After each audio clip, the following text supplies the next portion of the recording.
Olá, alunos! Bem-vindos ao Contraturno Digital.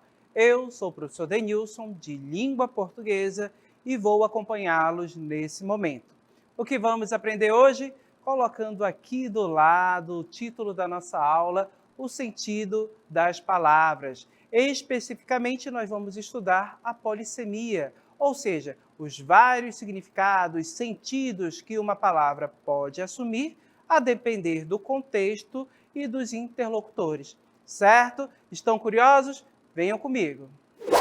As palavras da língua portuguesa, elas são providas de sentidos, significados. E na maioria das vezes elas podem ser polissêmicas, ou seja, possuir significados e sentidos diferentes a depender do contexto em que elas são utilizadas.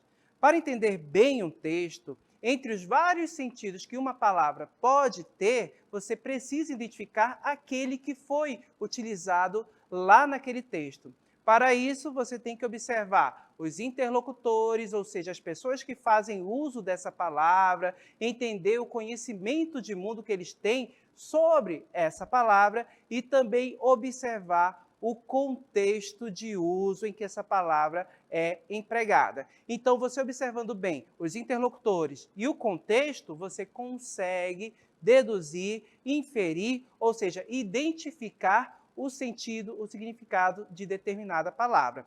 Querem compreender melhor? Então venham comigo.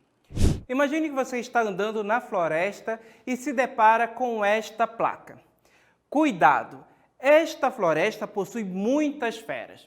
Observe que eu tenho um texto escrito por alguém que, mesmo não estando presente na situação, está interagindo comigo por meio do texto. A pessoa que escreveu é o meu interlocutor. E ao escrever esse texto, ele transmite para mim uma advertência, um aviso para eu ter atenção, pois estou em um contexto de floresta no meio da mata. Chamo a atenção de vocês para a palavra fera. Nesse contexto, o sentido só pode ser de animais ferozes. Eu posso encontrar aqui uma onça, um jacaré e outros animais que podem pôr a minha vida em perigo. Ufa! Você percebeu que naquele contexto a palavra fera possui o sentido de animal feroz. Mas será que esse sentido é o mesmo em outro contexto? Convido você para assistir a um programa de televisão agora.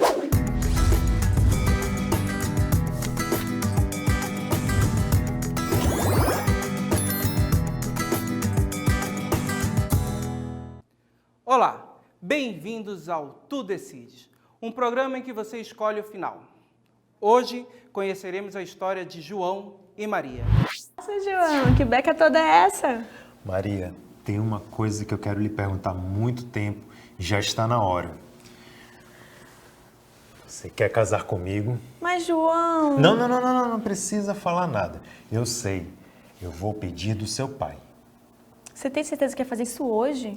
Sim, meu amor, já está passando da hora. Eu vou pedir a sua mão em casamento para o seu pai. Mas hoje ele tá uma fera, o time dele tá perdendo o jogo.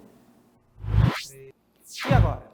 João deve pedir a mão de Maria em casamento, mesmo que o pai esteja uma fera? Se você acha que sim, mande uma mensagem de texto para 0800 123 com a palavra sim. Mas, se você acha que não, mande uma mensagem de texto para 0800 123 com a palavra não. Vamos aos nossos comerciais e daqui a pouco retornamos, porque aqui, o final, tu decides. Suas palavras possuem apenas um sentido? Você não consegue mais metaforizar? Sente que a sua vida está monossignificativa? Não se preocupe! Com o xarope Polissemia, um mundo de sentidos se abrirá para você. Devolva um universo de significados para a sua vida. Use o xarope Polissemia!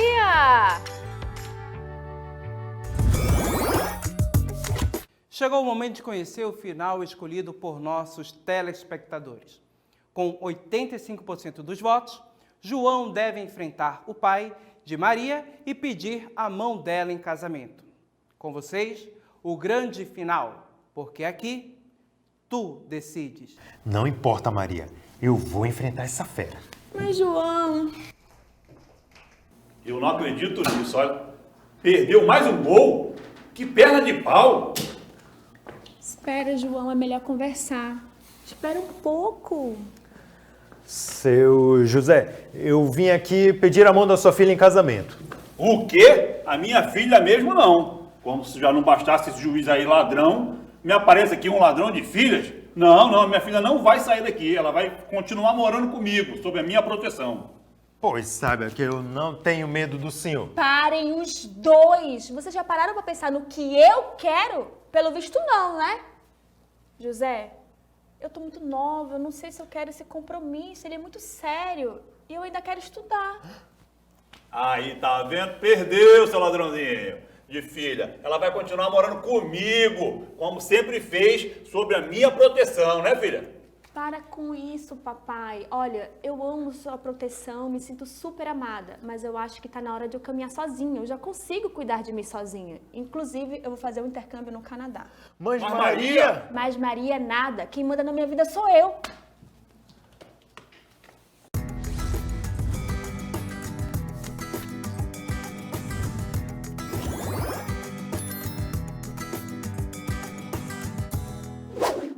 Acabamos de assistir nesse programa a história de João e Maria. João pede Maria em casamento e você observou que pelas ações dela, ela não estava querendo esse compromisso. Então perceba que João, mesmo assim, resolve pedir a mão dela em casamento para o pai. E a Maria diz, ele está uma fera, o time dele está perdendo o jogo.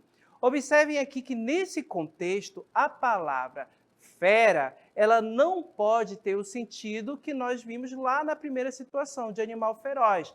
Percebo que aqui o sentido é outro, ou seja, se trata do pai de Maria. E ele está o quê? Bravo, chateado, porque o time dele está perdendo o jogo. Então percebo que nessa situação, com esses interlocutores, nesse contexto, o sentido é diferente, provando que a palavra fera é uma palavra polissêmica que pode assumir diversos significados a depender do contexto de uso.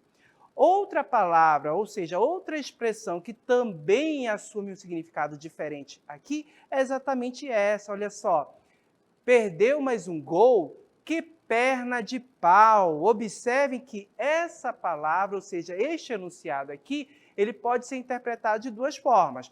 Um literal, se referindo exatamente a uma perna feita de madeira, e outro que você tem a ideia de um jogador ruim, uma pessoa que não joga bem. Percebe que nesse contexto, o único sentido possível é do jogador ruim. Por quê? Percebe que o pai fala que ele perdeu mais um gol. Então, se ele perdeu mais um gol, ele não é um bom jogador. Então, neste contexto, com estes interlocutores, perna de pau assume o significado, o sentido de jogador ruim. A literatura utiliza muito a polissemia. Querem um exemplo? Observem a declamação desse poema. O mais feroz dos animais domésticos é o relógio de parede. Conheço um que já devorou 3 gerações da minha família.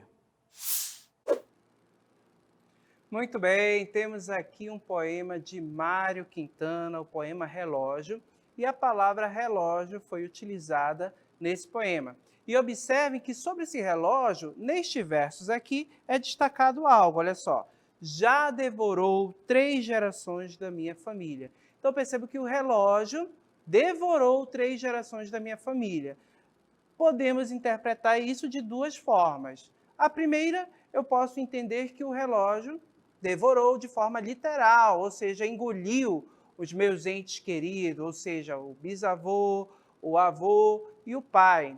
Ou também eu posso compreender e interpretar aqui que o relógio, por marcar essa passagem de tempo, está indicando que essas pessoas já faleceram, já partiram desse plano. Então, percebo que, de forma poética, a palavra relógio, ela assumiu um sentido diferente aqui nesse poema. E isso foi de forma intencional. Para evitar a palavra morte dos entes queridos, se utilizou essa expressão, que o relógio de parede devorou, ou seja, que o tempo passou e essas pessoas já não estão presentes aqui neste plano, neste mundo. Certo, gente? Vamos agora ao nosso aplicando.